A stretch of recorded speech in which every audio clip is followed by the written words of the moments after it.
Rain starts. You pull a hood up, or you take 6 steps to a door, and it's finished. You're dry again inside a minute. And you don't think about it once. Now take the hood away. Take the door away and the roof. Take away every dry thing you can think of. It's 50,000 years ago, and it has been raining for 9 weeks. You are a soft, mostly hairless ape, sitting in a puddle that used to be where you slept.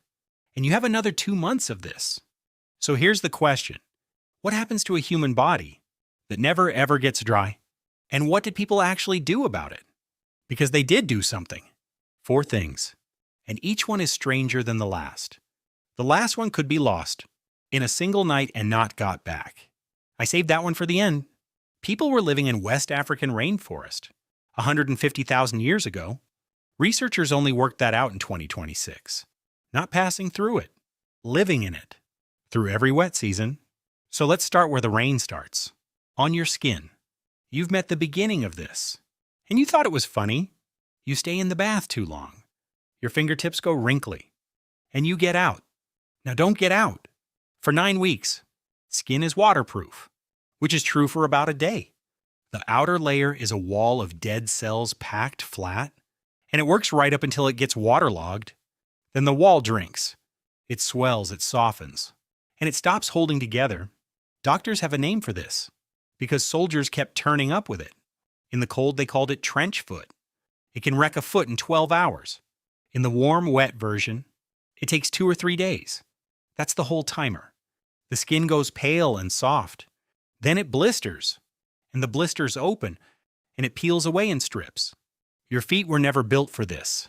Your feet were built for a long walk across dry ground, and then a sit-down. Armies still lose men to it, and they've had 100 years to work it out. So how does a barefoot person get through 9 weeks of that? Barefoot is the answer. Trench foot isn't really a water problem. It's a footwear problem. The damage comes from wet socks and wet boots, holding water against skin, with no dry air in between. A barefoot gets soaked. A barefoot also dries. You have no boots, so you have no bucket strapped to your leg. That's a real advantage. And it's the only one you get, because skin isn't a covering. Skin is a wall.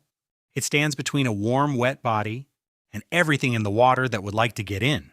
9 weeks of rain doesn't just make you uncomfortable. It takes the wall down. Every crack is a door. And while your feet are busy falling apart, you still have to walk. Because out here, a person who can't walk is a person who can't eat. Now the food, and this is where most people get the wet season backwards. Rain sounds like abundance. Everything is green. Everything is growing. It looks like the richest time of the year. It was the hungriest. The forest is full of food. You can't eat yet. There's a number from the Mbuti, in the rainforest of the eastern Congo, that should stop you. For 5 months of the year, the fruits and seeds that actually carry calories are gone. Not scarce, not harder to find. Gone, and the honey goes with them. So why doesn't the forest just feed you? A tree fruits when it suits the tree. It has never once checked whether you're hungry. You hunt instead. Except the rain took that too. Tracks wash out in minutes. You can't hear anything over the water. So you stop looking up, and you start digging. Foragers across tropical Africa, Asia, and South America all fall back on the same thing when the fruit fails. Roots, tubers, rhizomes. Some buried deep, some weighing 3 kilos. Researchers call them fallback foods, which is a very calm name for the thing that keeps you alive. And here's why that matters. When it won't stop raining, everything above the ground is at the mercy of the weather. Everything under it is not. A tuber doesn't care that it has been raining for 9 weeks. It's been sitting there the whole time, waiting for somebody with a sharp stick. But digging takes you out into the open on those feet for hours. And while you're out there, the water sitting on the ground behind you has been busy. Rain doesn't drain away. It sits. It sits in every hollow, every hoof print, every dip in the ground you walked past without noticing. Every footprint you left last week is now full of mosquito larvae. After unusually heavy rain, the number of biting insects explodes, not slightly more mosquitoes. A different order of magnitude. And that isn't an itching problem. That's how insect-borne disease travels. The wet season is the season. The sick season rides in on. Now put that on top of Chapter 1.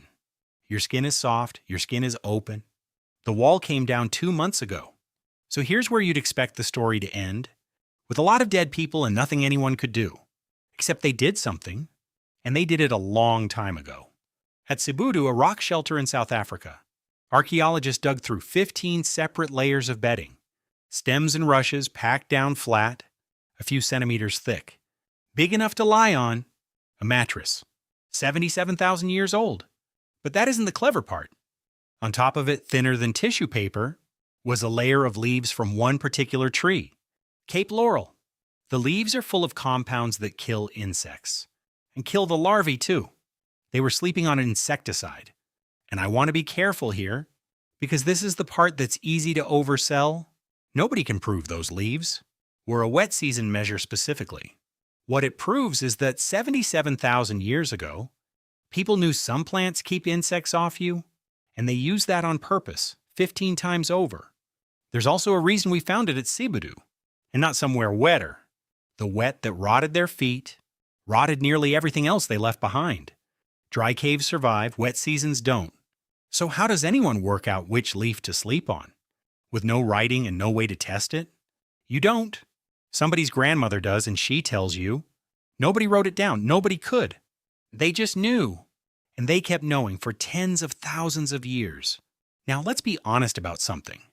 Because so far this has gone quite well for you. Bare feet.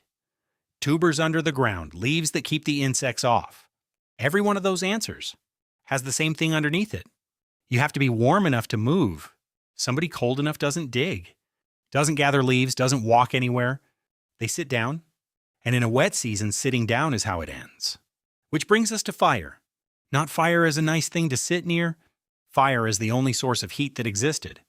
Here's the number that makes rain lethal instead of miserable. A wet body loses heat, up to 25 times faster than a dry one. Not 25%, 25 times. So the fire isn't comfort. The fire is the reason you wake up. And rain is the single best thing in nature. At putting fire out, now you're probably picturing someone striking a stone to get it back. For most of human history, that was not an option. The oldest fire sites in Kenya and in South Africa go back 1.6 million years. And those people were not making fire. They were collecting it from lightning strikes, from wildfires. They took embers from something the sky had already set alight and carried them home. So for over 1 million years, if your fire went out, you did not relight it.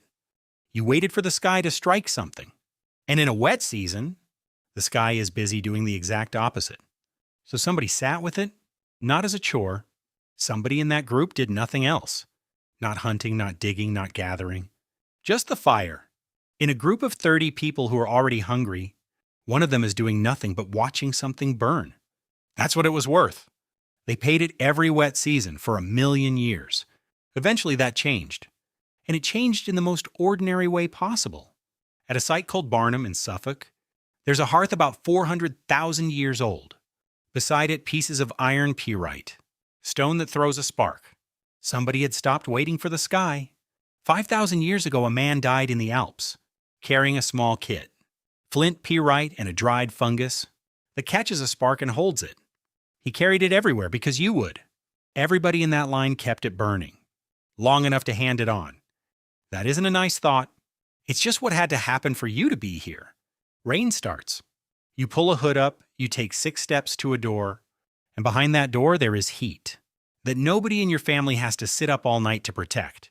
Somewhere in a kitchen drawer, there is a small plastic thing that makes fire on the first try in any weather, and it cost you almost nothing. For 1 million years, that was a person's entire life.